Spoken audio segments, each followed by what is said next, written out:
Our next guest has been in a lot of great bands like the Spitfires, the Black Halos, Berlin's Dysnea Boys, just to name a few. His new project, Autogramm, is power pop new wave royalty. The band just released their second LP earlier this year called No Rules. That, dare I say, best thing he's ever done. All of this, and he's one of the nicest guys I've met covering underground music.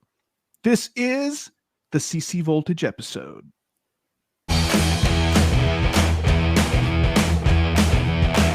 When every day's feeling like a Monday morning, staying out late, kinda gets boring. Do what you wanna when you wanna do something now. I'm getting older by day, younger at night. I need a little something to feel alright. Yeah, do what you wanna when you wanna do something now. Yeah, you do what you wanna when you wanna do something now. Chances are you've made some choices, but I hear no inner voice. How you doing, man? I'm good. Thanks for having me. And with me, of course, is my cohort, co-pilot, co-partner in podcast game, Mr. Josh Rutledge. Hello to all. How's it going, CC? Good. Aloha. We're Aloha. Gosh, you're so international. how about that? Yeah, well, I wish I would love to be in Hawaii right about now. You're a man of the world, is what you are. Truly is. We are excited to have you on, and yeah. we're gonna Of course, get- man, all time. get right into Autogramm. Let's do it. I've always loved just the concept of this band. You got the obvious new wave influences, but you still fit in with the punk rock and power pop bands of the modern day scene. So when this band first started, what kind of music were you setting out to make? I think when we first got started, it was me and Jeff kind of like hatched the idea in Berlin. I was living in Berlin, and Jeff, or Jiffy, I should say, our singer and synth player, he was visiting and stayed a month in Berlin, and we just met up every couple of days, and he picked up the 2020 album, which hilariously neither of us had ever actually heard before, and went over to the place he was staying at and threw it on the turntable, and we were like, we got to start a band like this. Mm-hmm. So that was that was around, I think, 2014-ish when that happened. And then so we just stayed in touch. And his other band that he was doing in Vancouver, and he's still doing, called Jiffy Marker, did a split 7-inch with my band in Berlin called the Dysnea Boys. So that sort of started off that sort of, I don't know, the idea that we wanted to work together and do music together. And yeah, so 2020 was a big thing. And when we did actually start playing music together, when I got back to Vancouver, when I moved home in 2017 or 16, I think it was, yeah, we just shot around a bunch of like influences to each other. We were all into the same sort of era. We're all about the same age, grew up in the 80s and loved all that sort of, I don't know, power poppy, new wavy, post-punky sort of stuff from around, 79 to 81. And that was the MO right from the beginning, to have something that sort of sounded like that. That's cool. Yeah. It's funny how those kinds of sounds always kind of have like it's like comfort food for people our age. Yeah. That certain sound, Yeah. 2020, the Cars, stuff like that. So let me ask, before we hit the record button, I was just talking to Cece about how long we've like been chatting back and forth, and it's been a while. So I apologize. I'm pretty sure I've asked you this already, but for our new listeners, so for you personally, when you started playing an instrument, do you remember like what kind of music you wanted to make? Like, did you start out wanting to play a certain way or lean towards a certain sound when starting to play? Yeah. I mean, I think I got my first guitar gifted to me from my grandfather when I was something like 8 or 9 or something like that. And parents put me into guitar lessons, and I just wanted to learn how to play Van Halen. I can't remember. Ain't Talking About Love. I wanted to learn that lick, and I wanted to learn how to play Ozzy Osbourne, Crazy Train, and I don't know. That was the kind of stuff at that time that I wanted to learn how to play. And I don't know. As I got older and got like an electric guitar and stuff like that, I grew up in a small town that's kind of a border town, very close to Bellingham, Washington, actually. And we were there wasn't many people to jam with, so you just kind of found whoever had a bass or had a drum kit. And so the first thing that I ever did probably was around 13 or 14, and I was playing guitar, and we found a bass player. He had a Rickenbacker, and this kid that had drums, and I don't know, we just made riffs that sounded like Metallica or something, you know, kind of like no structure or anything. Nice. Just very, very chugga chugga sort of stuff. Very heavy. Yeah, oh yeah. Cool. So just a quick side note. Did Eddie Van Halen's death affect you much? Yeah, I was bummed. I was bummed, actually. I had this. I think on an earlier podcast, you and I chatted about this. One of my biggest influences was my cousin Bart, who's a few years older than me, but he introduced me as a really young guy to Van Halen and AC/DC and all these sort of like rock bands from that time, and got me into playing guitar and all that sort of stuff. So, and Van Halen was like his favorite band, and he would like listen to the solos and be like, "Listen to that, isn't this amazing?" And I'd be like, "Yeah, it's amazing." Eruption, you know. Yeah. Cool. So yeah, it's a bit of a bummer. I mean, it seems like a bit of an end of an era, really. Dude, anytime like a musician from my childhood like passes away, I think that. Yeah. Like, you know, that's like what makes it really sad. I mean, it's sad that him as a person is gone, but then you're just like, gosh, all the greats are dying off, and there's, you know, not a lot in like mainstream that's replacing it, you know. Yeah, like it feels like the rock star is a dying breed, and I don't know if there's really. I guess there's different stuff. I mean, I'm not 14 anymore, so I don't. Yeah. I don't. That's really what it really reminds us of. It's like that we're not children anymore. We're not adolescents anymore. Yeah, it's kind of an interesting place where our generation is at, where we might have been too young to have been there when punk rock came out, but when heavy metal was awesome, that was kind of our childhood. And so I think a lot of us never got into that thing where if you liked punk, you were supposed to hate metal, because metal in the early 80s was so cool. Yeah, exactly. I mean, I think that was all our first loves, from what I know of Josh too. Absolutely. Like the way some people talk about, you know, discovering punk rock when they were in a teenage, I can just think of, you know, me getting into Judas Priest and Iron Maiden and Ozzy, and how that was the first time I was passionate about popular music, and it was really exciting. It's just a great era. And those baseball shirts, man, weren't they the best? So back to Autogramm. Gotta talk about the new album. All right. No Rules. This is absolutely fantastic album. One of the best of the year. So you also have a very good debut album. So in what ways would you say that the new album is different from the debut? I think we kind of took a little more, and I think this is Josh, our drummer, who sort of described it this way, more of a sort of angular approach to the sound on the second one. Which I think that on the first one we were more pop, following sort of a pop sort of thing, and this one was maybe following. My description was that maybe it's more of a Ghost in the era, or Ghost in the Machine era Police sort of album. You know what I mean? Like where it's got a couple of pop bangers on there, but there's also some weird sort of like angular stuff. That's I don't know. That's kind of a cool album. One of my favorite albums, actually. So, and I think that some of the stuff that I wrote on there probably fits that description. Oh man, yeah. I mean, the songs on No Rules they're just so it almost seems like they're so well crafted, and yeah, I was gonna say, aside from like 2020, which you mentioned, and Devo, and like and Gary Newman, that I hear in a lot of you guys, or that I read in a lot of you guys' interviews. But now, yeah, you mentioned it. I hear like XTC and Wire in there as well. Are those influences in there, or am I totally off?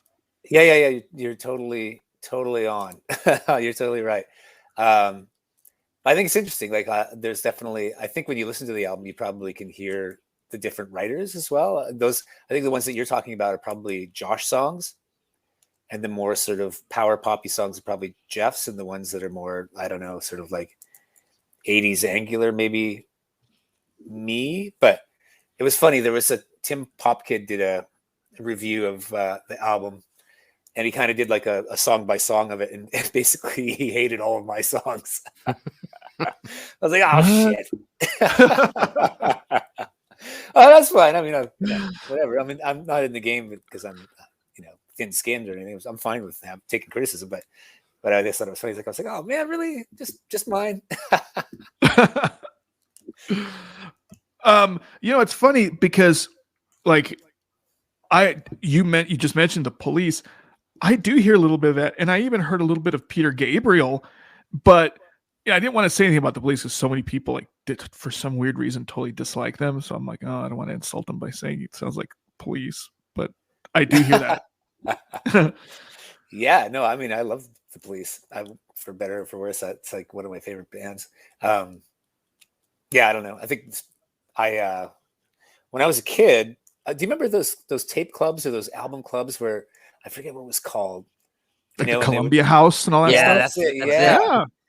So I had that, and that was like, because my parents they were into like country music and stuff, and like some good country and some bad country, but they were, they weren't really into rock and stuff like that. So they were just like, I would get the tapes sent, and so I didn't really, and being growing up an only child, I didn't really have anybody around me besides my cousin Bart to like turn me on to music. So I was just like, when you check off the stuff you wanted, or they would just send you a random batch of stuff. So quite often I would get the random batch of stuff.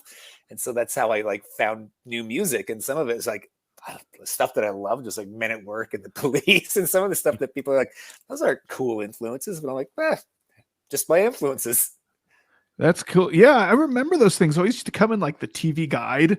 Yeah. And I was an only child too, so I didn't have any cool older brothers or sisters to flow down cool music. But yeah, so I'm like, and I grew up with my grandparents. I'm like, Grandma, could we try that? And then she'd look at me, it's a ripoff, you idiot. And so she never let me she never let me try it. Think of all those Men at Work albums you missed out on. I know. I got them all later. I'm glad you mentioned Men at Work. That is an underrated band from that period, because everyone knows they sold a ton of records. Yeah, but they had good albums. Harmonies like crazy. Oh yeah, I love it. So we're gonna shift gears to Spitfires. Oh boy! All right. So can you tell us a little bit about the new Spitfires live album and how this project came to be? Yeah, it's kind of a new old album. It's 18 years in the making. It was actually recorded in 2003 here in Vancouver at a place that was called the Piccadilly Pub, and for short, everyone called it the Pick. So the album's called Live at the Pick. And it was kind of the mainstay here in Vancouver. It was kind of the grimy, it was kind of our CBGBs, it was dirty, grimy, the good punk bands, touring bands would come through town. That's kind of where we all got to know each other, and lots of people from, all over the world, really. They had the guy, Steve Chase, who booked the joint, had really great bands, and he had great taste in music. So we were lucky to have it. But anyways, that album, that was kind of when we were really kind of at the height of the band. And the band, we did okay in like sort of punk scenes and stuff, but in Canada, it was kind of like the band was actually sort of taking off a little bit here. Which doesn't mean much really, but for, we had we had like a really great agent. We were playing big shows and we were starting to make some decent money at it and stuff like that. And anyways, at that time when that show happened, it was kind of like right when things were going really well. And shortly thereafter, things went really poorly, and it was done. So it's kind of a cool little time capsule. Caught us kind of like right when we were, I think, at our best, and we had a great lineup. Jay Millette from the Black Halos was in the band at that time because they had broken up, and who else was in the band? We just got a new drummer, Marty Peters. On guitar was the original guitar player. Yeah, so it's well recorded. I think we had a really great engineer that came to the show, and it was mixed well. And then the whole thing it got put on ice. Whatever the label that was supposed to put it out didn't end up doing it. And our singer Jay lost the tapes, literally lost them, and didn't find them until he was spring cleaning at the beginning of the pandemic. Yeah, That's so there's awesome, man. I can't believe that. there's I the long can't short believe version. So with a lot of you guys still playing music, a lot of the guys from the Spitfires, are you guys considering playing shows to like promote this record or anything? Yeah, there's other than the one, I don't know. We'll see. We do have one show. We wanted to promote it and just kind of maybe try to sell a few of them. But so we're playing with DOA, opening for DOA here at a place called the Rickshaw Theater. It's already sold out, and I don't know what sold out means. And these days, what sold out means, but it's a decent sized theater, and DOA is doing all of Hardcore '81, so it's a kind of a kind of a rad show. Yeah, and then we're going to introduce the album there and play a bunch of the old songs and have a good time. I mean, the Spitfires get together usually once a year or once every 2 years. It's just kind of like buds getting together to play poker or something at this point. We'll get together, and have beers and tell terrible jokes and have a really good time. What dudes our age do, you know? Yeah, exactly. Yeah. And then we throw in the odd show in the mix once in a while. And so in Vancouver, we can always bring a crowd out here because people like the band here. Dude, I don't know. I know I had a bunch of Spitfire 7-inches, and I'm trying to think. So the name made it across here to Podunk, Arizona. So yeah, right on. Yeah, we put out 4 albums and 4 singles, 4 7-inches, I think. Maybe there was another 7-inch. I could be losing track now, but a couple of that, like there was an album on Junk Records, and that one did pretty good. I think it was called Into Deep. Yeah, Into Deep Again was on Junk Records. And Junk, I don't know if you remember those guys, but they put out the Dragons. Yeah. The Electric Frankenstein, I think they put out stuff. Yeah, some of that stuff, and Weaklings, and yes. And so they had distro through Nitro at that time. And so those records went everywhere. That was cool. I remember like we said Aloha earlier, but I was in Hawaii on a vacation like years and years ago, and I remember like going into a Tower Records and seeing my album there, and I was like, yeah, my album's here. That's awesome. Yeah. So yeah, the records kind of made the rounds, I guess. And then Estrus put out a single too, and they were kind of a thing back then. Yeah. Cool. I'm pretty sure Jay and I both first heard of the band through Underground Medicine. I would almost guarantee it. I'm sure. Yeah. Nice. So I wanted to talk a little bit about your musical craft. Sure. So thinking about the general style of music that you play, what would you say are the attributes of a good bass player? Well, coming from a failed guitarist, I always say, because I was the guitar player, not in this band, but that's how I started. I started playing guitar, and I've never managed, after I picked up the bass, I've never managed to go back to guitar. But so I don't know. I always think in writing, as far as bass goes, I feel like I write like a guitar player more than a bass player. But I don't know, qualities of a good bass player. I always think that someone who can tastefully play one note, ride a nice note like an AC/DC song or something, where it's just like Mhm. let the guitar do its thing, and I don't know, it's about being tasteful, I think, and not showboating. I think there's places for good bass lines. I think over the years I've definitely gotten more into the instrument. It wasn't, you know what I mean? I think that now I'm Uh-huh. probably more proficient at bass, but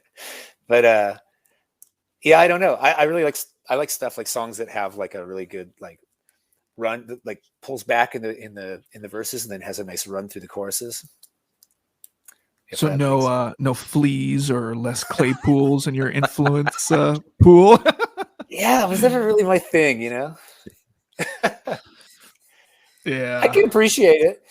I know it's funny, like somebody the other day was like talking about all the random stuff that comes up on their Instagram reels. And I'm like, on my Instagram reels, it's always this cute girl playing bass. It's like I see a million videos of this girl playing the funky bass. Do you know what I'm talking about? Uh-uh. No, But I would okay. like to know more. Anyways, who knows? So on the heels of Josh's question, um, with you being like, you mentioned the Spitfires, Black Halos, Disney Boys, and now Autogramm, what do you consider key factors in a good front man? Because I know we talked about the Police, we talked about Van Halen, like David Lee Roth. Like, what would you consider attributes of a great front man? Yeah, I mean, definitely I like complete freaks. Mm-hmm. And I think Mm-hmm. I've been lucky enough to be in bands with vocalists who are complete freaks. I mean, I sorry if you're listening, Billy, but Billy's a bit off the wall, and he's a great entertainer. He really interacts with the audience and has great stage banter and all that sort of stuff. I mean, I think maybe from the musician's perspective, I think it's great to be on stage with somebody who fills the silence. The stuff between Mm-hmm. songs is kind of the worst part, as far as, I mean, a band waiting for somebody to tune or whatever. There's always this awkward silence, and if you've got a great front man who can fill that void with some good anecdotes or just ridiculous nonsense, it's pretty basic. I mean, Jason Honey, who was the singer for Dysnea Boys in Berlin, he's also the singer for Social Unrest, but he would just like, one of our songs was Find Water. And so while we would tune it, he'd just go, find water, find water, find water, find water. It's just, all right, well, it's Gets the entertaining job people. done, huh? Yeah. Yeah. So to answer your question, yeah, I like the crazy stage bantery, wild people. So you lean more towards David Lee Roth and less from the Stings. Yeah, I'd go with the David Lee Roth.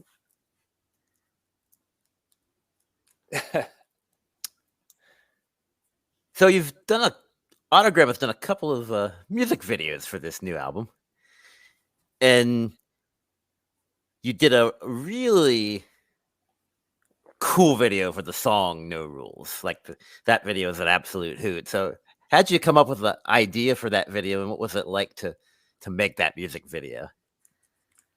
Yeah, that one's pretty hilarious.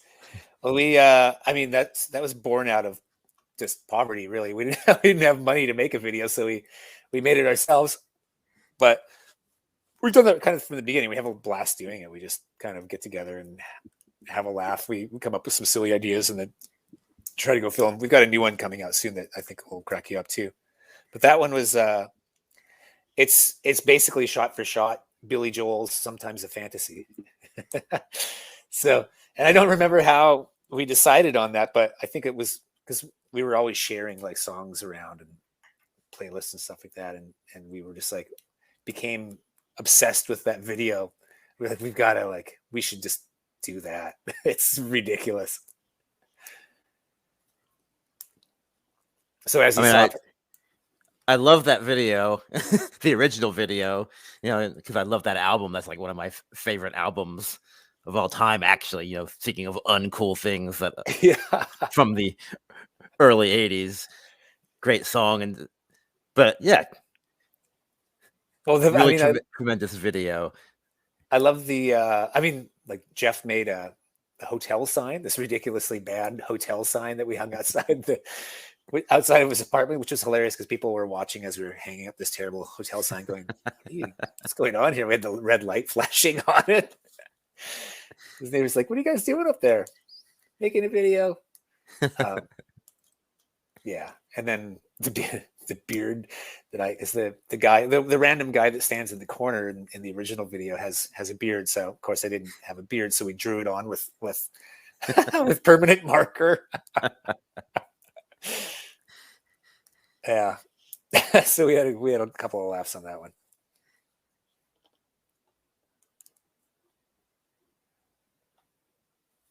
Uh-oh, hang on, I don't hear Yeah, I think Jay's muted.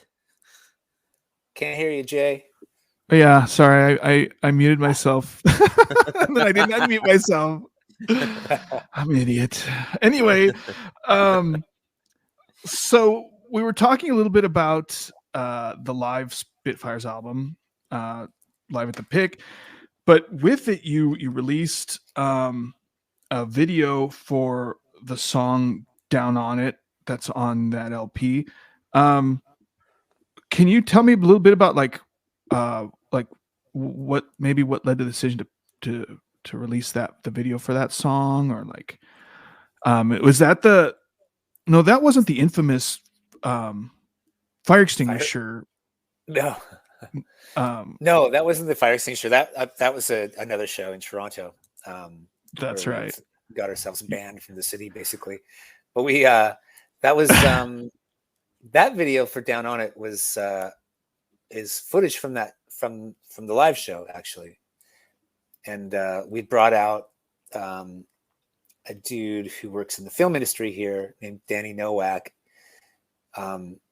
who's I don't know if he's done anything outside of Canada that would be of any note, but he's got some sort of like kind of cool cult films that he's done in Canada. So it was cool to have him out and film it. And then the other guy who was filming was Doug Donut from the band Death Sentence. I don't know if you remember those guys.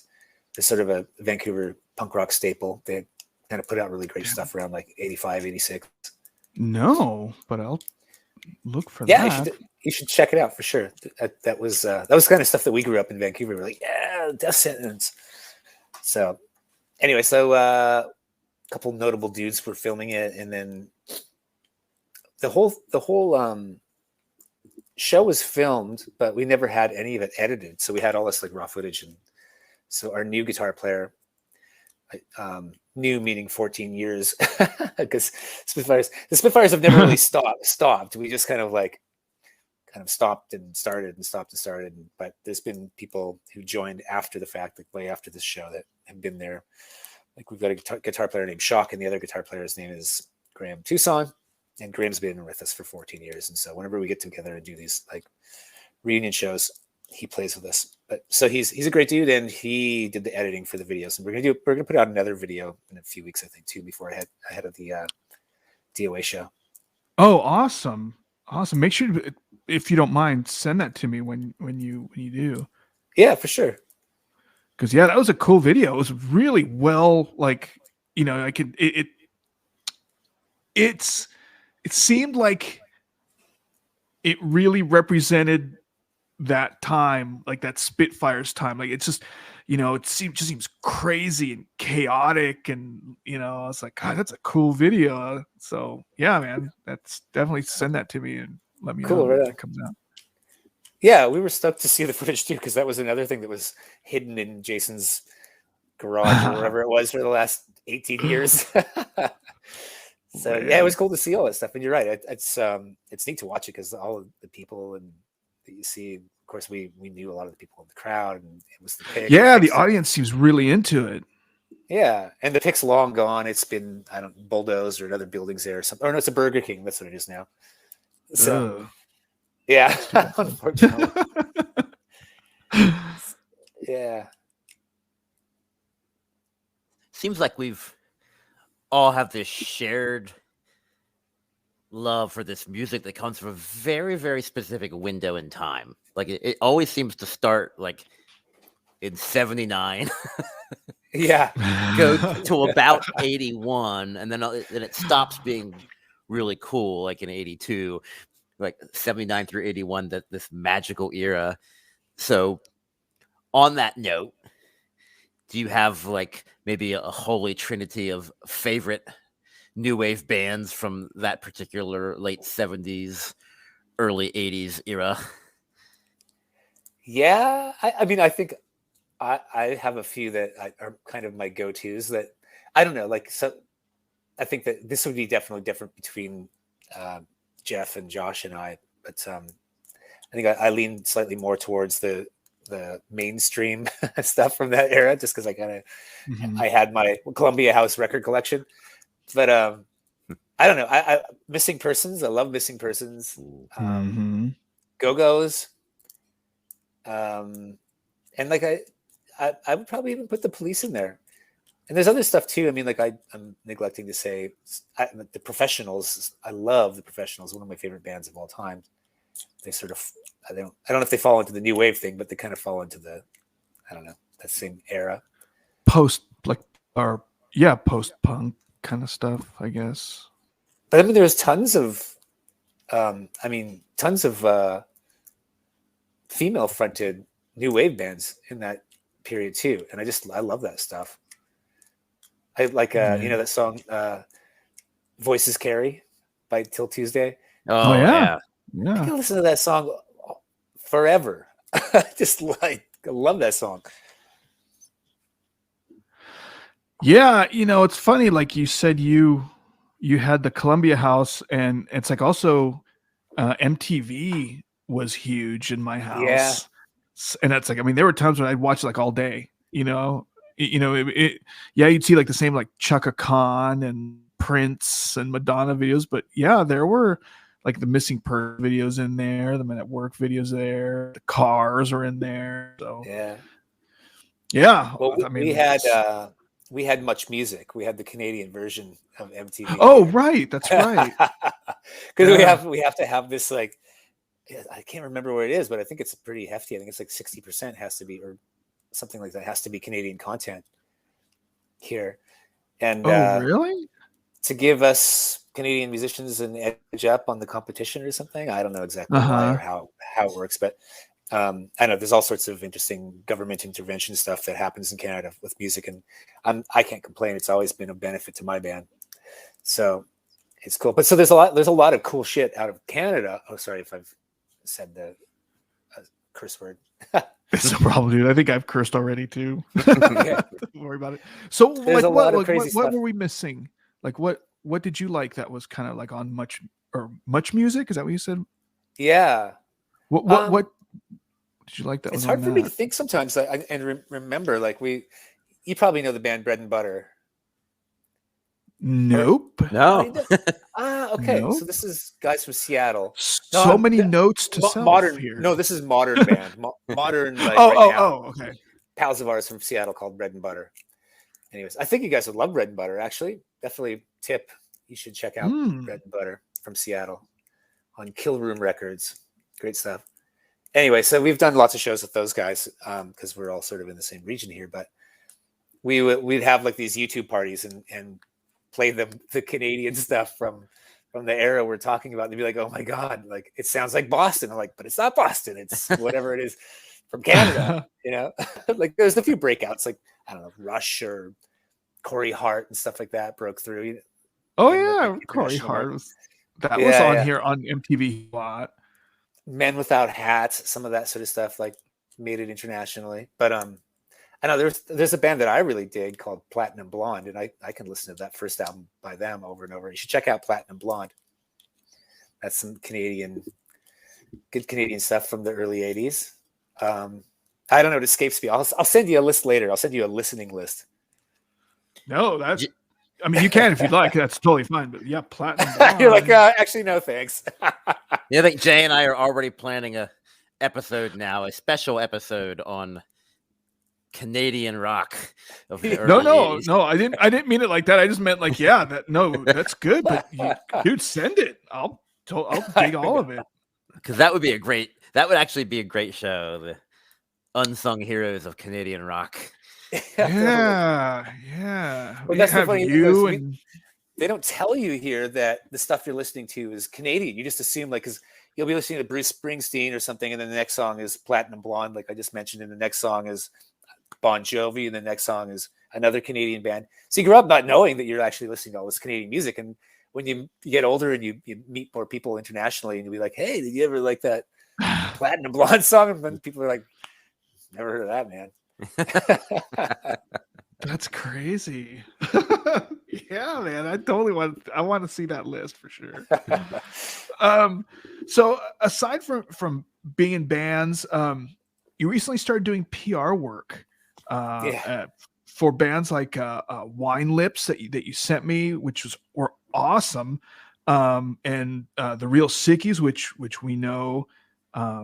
Ben, I think I've interviewed Ben a couple times. So how did you get involved in that? Yeah. Well, yeah, the bands that you just mentioned, first of all, awesome people, and those albums are killer. I'm super stoked I got to work Yeah. on those records with those guys.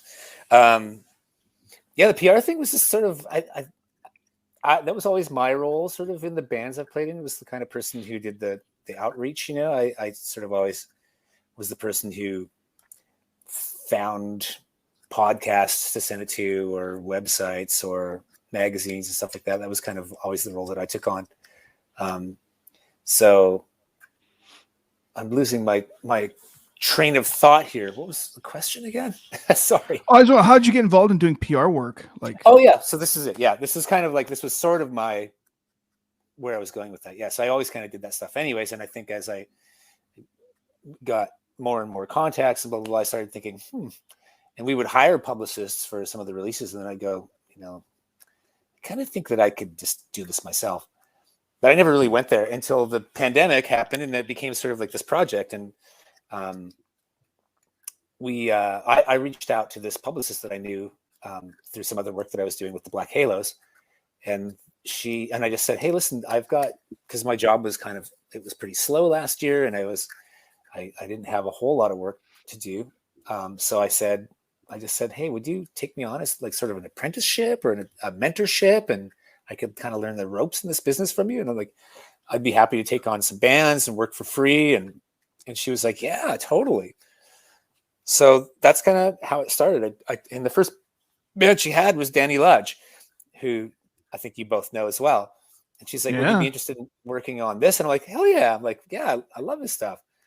So that was the first thing I worked on. And so I did that one sort of like pro bono. I didn't get paid for it, but she opened up her Rolodex, so to speak. And she told me how, kind of how to run it as far as like who should be hit first and radio this and that. And then, so I was able to kind of step it up and take it to a more sort of professional level. And then after I was done, she was like, I'd be stoked if you just keep working with me. So that's kind of where it is now. And I've got my full-time job, so I can't really do it I can't do PR as a full-time job. So I'm just taking on bands that I actually really dig. And like with the Real Sickies, I actually reached out to Ben. I'm like, you guys have a publicist? I'd love to work with you guys. And then a couple other cool things came up. And then Stomp Records, who does both of the bands we're talking about, Wine Lips and Real Sickies, got back to me and asked if I wanted to do the Wine Lips thing. So it's cool. I'm only doing the bands that I really take an interest in, and I really feel like I can get behind, and I don't have time to do more than that anyway. So it's been really awesome. For me, it's super rewarding. Yeah. So you just as a quick side note, with like social media, is it different? Because I'm sure like back in the Spitfire days, you guys did a lot of your own, advertising or whatever. I mean, how different is it PR work back then, in the late 90s, 2000s, as it is now with Facebook and Instagram and all that kind of stuff, YouTube? I mean, well, I can tell you firsthand, my parents are moving, or they just moved, and I had to clear out their basement of all of my stuff that I'd collected over the years. And I had boxes full of magazines, because I would keep anything that had a mention of the Spitfires back then, right?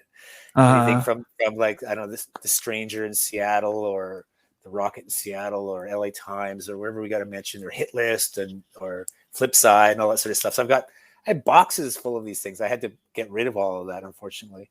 But the big difference now is when you get your press, it's like it's on Facebook or it's on Instagram, and you don't really like go out and necessarily even buy the magazine anymore. That's the big difference for me. And it's, unfortunately, it doesn't really have that. I don't think that it has that same tactile sort of thing to it, Mm-hmm, mm-hmm. I guess there's some of the major things, like obviously there's the big magazines that still run and put out print stuff, but I don't know, like, when's the last time I bought a Rolling Stone or anything like that, I know. There's definitely something to be said about like going and buying like Flipside or MRR or Kerrang, something like that. It's like you paid for it, so you're gonna read it. Yeah. As far as like Facebook and stuff, you scroll through, but those guys, oh yeah, and it's like, or maybe you'll click and you'll play it, and then you'll go on YouTube and you're like, okay, I like it, and you like it, or you subscribe to it. But it's like, it's like when you have it in your hand and you're looking at the pictures, and there's definitely missing from a tactile experience, Yeah. And it's funny, like my wife's brother, who's not that much younger, but maybe 5 years younger, we were talking about whatever bands, and we knew 80s bands, and we knew the band members. And he's like, how do you know the band members? We're like, well, we used to like get the magazine, and you just like, you'd read who was in the band, and you would be like, well, that's the bass player, his name is this, and that's the guitar player. And you know what I mean? And so I don't think these days, like, who knows the names of the band members of bands anymore? Well, sometimes they don't even out. Like, I know times when I was doing Audio Ammunition, people would send us their stuff digitally. Gosh, I want to say it was awesome band Vitamin, and they were from back east, like from Josh's neck. And I'm like, this is fucking awesome. And I looked on for anything, and there was nothing. There was the Bandcamp page, but had none of who they were, where they were from, anything. I finally found some interview they did somewhere in some blog, and that mentioned a couple names and where they were from. And that's it. And it didn't even have any way to reach them unless it was through Bandcamp, which I tried. But I'm like, well, there goes that. Bizarre. It's really bizarre that in this day and age, it's like a little, spend time on the bio, or the about tab, It's like, just throw us some breadcrumbs in there. It's totally crazy. So I want to thank you again for being with us and spending your evening with us. And just really quick before we don't have to leave, but the episode. But where are some of the best places? Speaking of, so people can go to hear your bands or follow your bands or follow you online. I guess all the usual social media stuff, the Spitfires and Dysnea Boys and Black Halos and what's the new band? Autogramm. Yeah, we've got all the social media sort of stuff. So Twitter and Instagram and Facebook and all that stuff. No, I don't think we have any of the TikTok happening yet. Maybe that's the next thing we got to do. But that or there's websites. Yeah, I guess we got to get on it. Yeah, and you can stream it on all the regular digital service providers have all those bands as well. And of course, Bandcamp, if you want to purchase the record, you can always go there and do that. And Autogramm is 2 M's, and Dysnea Boys is, do you want to spell that? Yeah. It's spelled funky. Yeah, it's like Dysnea. So Dysnea. which was the reason for that. I've got a friend who works at Disney. She's an entertainment lawyer down there, and we asked her, like, hey, what do you think about if we called our band Disney Boys and with the regular spelling? The idea was there's this band, I believe there's a song by the Beach Boys called Disney Girls. But anyway, so she's like, I wouldn't do that. We're pretty proprietary, is what she said. So I was like, okay. So we kind of made a play on words, and Jason Honey is the singer from Disney Boys, so we kind of spelt it like Honey with the A-E. Anyway, so Dysnea. Because I saw that, I was like, are they going for like dystopia or like, because it's but there's some disease too, because I used to, when you plug it in, you're like looking for Disney Boys. There's some disease that like looks like that spelling as well. Harry? I don't know. Yeah, I don't know. All right, man. Well, cool. You're welcome back anytime. You're well loved. You and your band are well loved. Any of the guys from Autogramm are welcome to come on anytime. Cool. Yeah, thanks. I mean, you know what? I'm really grateful that you guys had me on here. I was looking at some of the guests you've already had on the show, and I'm like, what do you want me for? No, it's a real important people on here. You were on the short list, man. You were on the short list of guests we first wanted. So thanks. That's rad. Yeah, I appreciate it. It's been a lot of fun talking to you guys. And Josh, yeah, I mean, I know Jay and I have spoken back and forth plenty of times via email, and we've actually spoken face to face. But first time I've ever heard your voice or seen your face in real life. So this is fantastic, Josh. Yeah, it's kind of cool to finally you cross paths on emails and yeah. Oh, hey, I should mention the Autogramm, if I can plug here a little bit. We're planning on doing some shows in March where we're probably going to go, because Josh, our drummer, is in Chicago now. We're probably going to try to get from Chicago to New York and play some sort of stuff in between, and where we can find some good people.